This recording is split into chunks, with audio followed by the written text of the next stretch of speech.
బుక్కులు పట్టుకొని తిరుగుతున్నారు. 10,500 కోట్లు పెరిగింది. ఓకే, ప్రతిసారి ఇదే జరుగుతుంది. ఏ ప్రభుత్వం ఉన్నా కూడా రాష్ట్రంలో కేంద్రం నుంచి నిధులు రావట్లేదు, సహకరించట్లేదు అని వాళ్ళేమో లెక్కలతో సహా చెప్తున్నాము, అన్నీ ఇస్తున్నాము అని వాళ్ళు అంటున్నారు.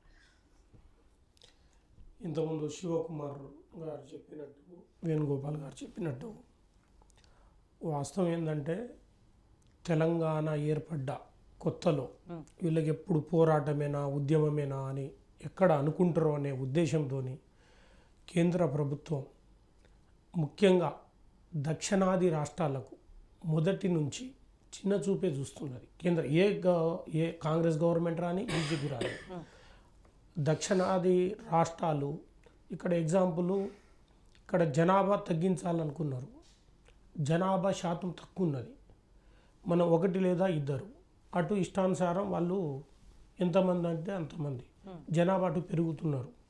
ఇప్పుడు డీలిమిటేషన్ కావచ్చు, పార్లమెంట్ సంఖ్యలు పెంచడంలో కావచ్చు, అటు బెనిఫిట్ జరిగే అవకాశం ఉంది, ఇటు ఉన్న స్థానాలు తగ్గే అవకాశం ఉంది. ఇక్కడ ఇక దక్షిణాది రాష్ట్రాలు అవునవును. అయితే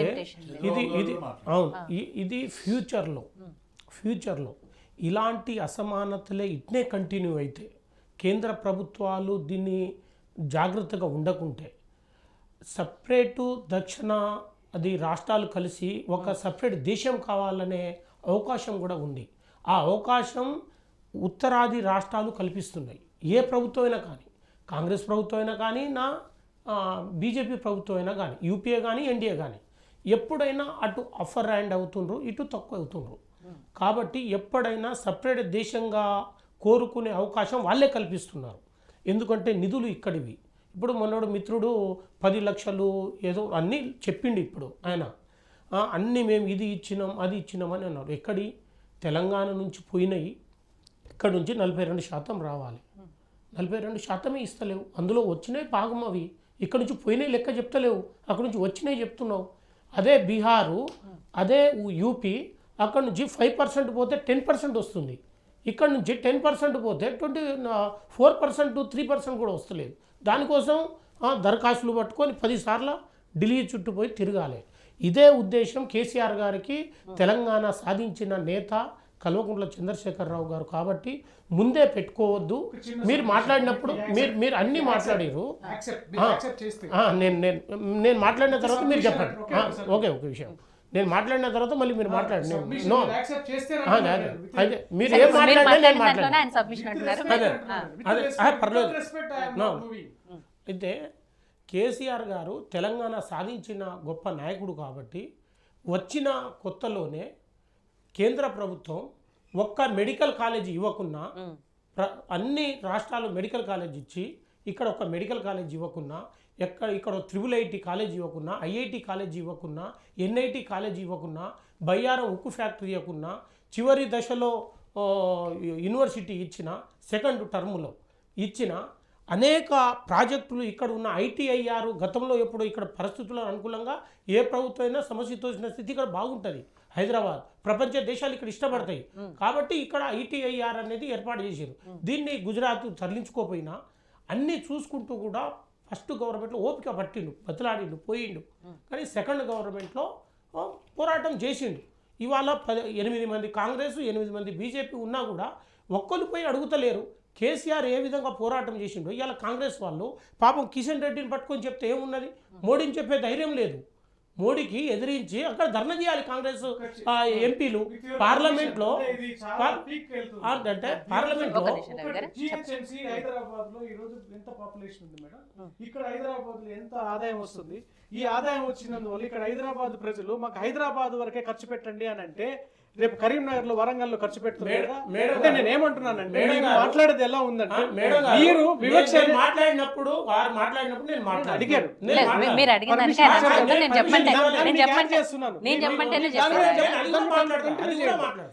ఆయన ఉద్దేశం ఆయన ప్రశ్న ఎన్నో రకాల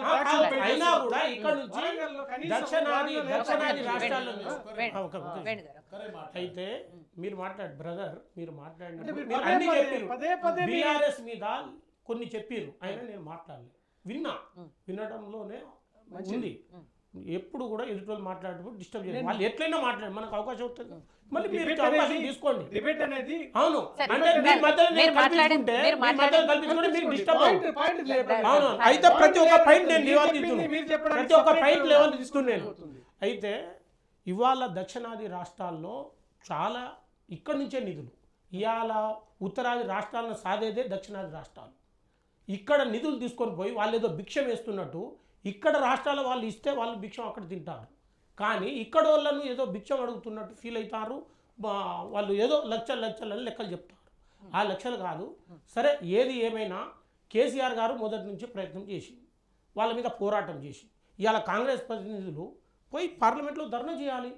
ఇక్కడేమో దోస్తి, ఇక్కడ పార్లమెంట్ సభ్యులు కాంగ్రెస్ బీజేపీలు దోస్తి, అక్కడే కుస్తీ లెక్క చేస్తే ఎట్లా? అక్కడ ఏమైనా చెప్తే మళ్ళీ ఏమైనా అవుతుందేమో అని కిషన్ రెడ్డిని పట్టుకొని చెప్తే ఏం లాభం? అందుకనే కాంగ్రెస్ ప్రభుత్వం కేసీఆర్ గారు గతంలో చేసిన పోరాటం చేయాలి. ఇవాళ ప్రజలు కూడా తెలుసుకుంటారు. పార్లమెంట్ అనవసరంగా 8 మంది వాళ్ళకి ఇచ్చి 8 మంది వీళ్ళకి ఇచ్చారు. కేసీఆర్ గారు ఏ పోరాటం చేశారు ఒక్కసారి చేస్తే వాళ్ళు నేర్చుకో. వాళ్ళు కేసీఆర్ పోరాటాన్ని మనం చెప్పే మోడీ గారి మీద నేను ఉద్యమం గురించి మోడీ గారి మీద పార్లమెంట్ లో బ్రహ్మాండంగా నిలదీసారు. పార్లమెంట్ సభ్యులు పార్లమెంట్ స్తంభింపజేసిండ్రు.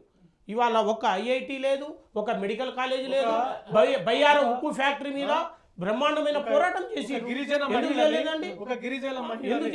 గిరిజనుడుగా మాట్లాడుతున్నాను. అయితే ఒక విషయం మీరు మాట్లాడినప్పుడు నేను మాట్లాడలేదు బ్రదర్. మీరు మాట్లాడినప్పుడు మీరు మాట్లాడలేదు బ్రదర్.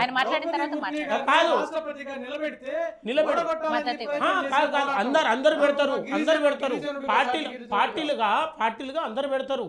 ఇక్కడేమో ముస్లిం రిజర్వేషన్ వద్దంటారు, మీ రాష్ట్రాల్లో ముస్లిం ఉన్న తెగలను కలుపుకొని పోతారు. ఇక్కడేం లేదంటారు, కులగలలో కలపొద్దంటారు. మీకు అది సమంజసం కాదు. ఈ దేశంలో ఉన్న వాళ్ళు అందరు పౌరులే. ఈ దేశంలో క్రిస్టియన్ ఉన్నా, ముస్లిం ఉన్నా, హిందువులు ఉన్నా, ప్రతి పౌరుడే, అందరూ మానవుడే. కాబట్టి ఆ కోణంలో పోవాలి మనం. కాబట్టి అండి ఇవాళ కిషన్ రెడ్డిని చెప్పడంతో లాభం లేదు. బీజేపీ కావచ్చు, రేపు వచ్చే ఇంకో ఎవరైనా సెంట్రల్లో ఎవడైనా రావచ్చు. మన రాష్ట్ర నిధులను వాళ్ళు తమిళనాడు వాళ్ళు ఉమ్మడిగా కొట్లాడుకుంటారు, తీసుకొని వస్తారు. ఇక్కడ కూడా ఉమ్మడిగా కొట్లాడి తీసుకొని రావాలి. కానీ ఆ సంస్కృతి మన దగ్గర లేదు. కాబట్టి గతంలో కేసీఆర్ ఏ వైఖరి అయితే ఫస్ట్ టర్మ్ అవకాశం ఇచ్చాడు, ఓపిక పట్టాడు 5 సంవత్సరాలు. సెకండ్ టర్మ్లో కూడా మార్పు కనబడతలేదు. కాబట్టి తప్పని పరిస్థితుల్లో కేంద్ర ప్రభుత్వం మీద చేయవలసి వచ్చింది. ఆ రోజు కాంగ్రెస్ బీజేపీలు బ్రహ్మాండంగా కలిసి టీఆర్ఎస్ మీదనే దుమ్మెత్తిపోసినాయి. ఇవాళ ఏమవుతుంది? ఇవాళ 100, 10 సార్లు 20 సార్లు పోయి వచ్చినావు, ఏం సాధించినావు? ఏం సాధించలే. పెద్దగా ఏమున్నది?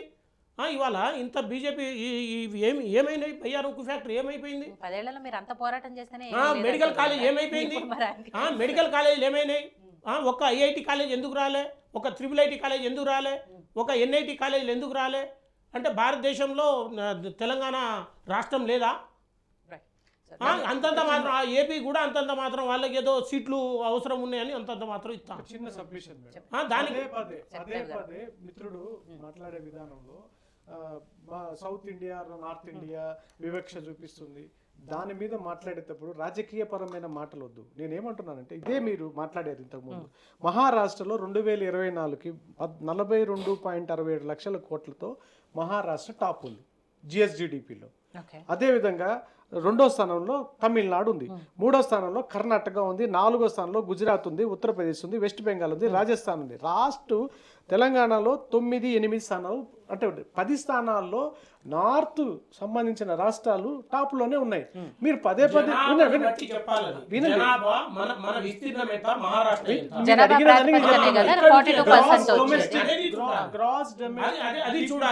టాప్ లో ఉన్నటువంటి రాష్ట్రాలు రామ్ గోపాల్ గారు చెప్తా సార్.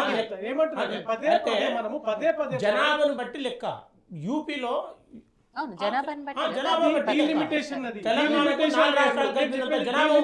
వేరు. నేను మీరు అడిగిన సమాధానం ఏమంటుందంటే పదే మన డబ్బులతో నార్త్ బతుకుతుంది. హైదరాబాద్ మహానగరం ఆదాయం వస్తుందని చెప్పి హైదరాబాద్ లోనే ఖర్చు పెడతావా?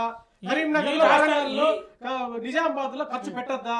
మీరు ఎందుకల్లా పదే విభజించు పాలించు? రామ్ గోపాల్ గారు మాట్లాడిన రామ్ గోపాల్ గారు వీళ్ళు అంటున్నట్టుగా అంటే దక్షిణాది మీద వివక్ష చూపిస్తున్నారు, ఉత్తరాదికి ఎక్కువ ఇస్తున్నారు, ఇక్కడ నుంచి తీసుకెళ్లిన నిధులను అక్కడ పంచిపెడుతున్నారు అనేది దాంట్లో ఎంతవరకు వాస్తవం? ఆ, ఒక్క నిమిషం. ఇప్పుడు మొదలు సైంధవుని గురించి మాట్లాడదామా? మాట్లాడండి. సైంధవుడు అంటే అందరికి తెలుసు, మహాభారతంలో అంటే మీకు ఒకరికి తెలుసు. నా క్యారెక్టరైజేషన్ ఎవరికి మనకి క్యారెక్టర్ తెలుసు. అంటే సైంధవుడు ఏంటంటే సింధు రాజ్యాధినేత అన్నాడు. సింధు ప్రాంతం ఉంది కదా పాకిస్తాన్, సింధు అయితే ఏంటంటే ఆయనకు దుర్యోధన చెల్లెలు ఏదో కౌరవుల చెల్లెలు దుస్తలను ఇచ్చినట్టు.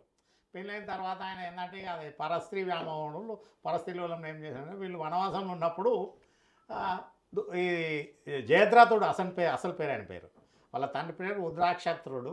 ఈ జయద్రథుడు ఏం చేసిండు, ఈమెను అత్యాచారం చేయడానికి పోయిండు వాళ్ళ మీద, ద్రౌపది మీద. పాండవులు వనవాసంలో ఉన్నప్పుడు పోతుంటే ఏమైందంటే భీముడు అడ్డుకొని మొత్తం చితకబాదిన తర్వాత చంపడానికి రెడీ అయితే అప్పుడు మన ఎవరు మన యుధిష్ఠిరుడు ధర్మరాజు ఏం చేస్తాడంటే, వద్దు తమ్ముడు అట్లా ఏం లేదు, ఆయన గుండు కొట్టించి పంపి అని చెప్తాడు అన్నట్టు. గుండు కొట్టించి ఉన్నప్పుడు చెప్పకూడదని నియమం ఉన్నది.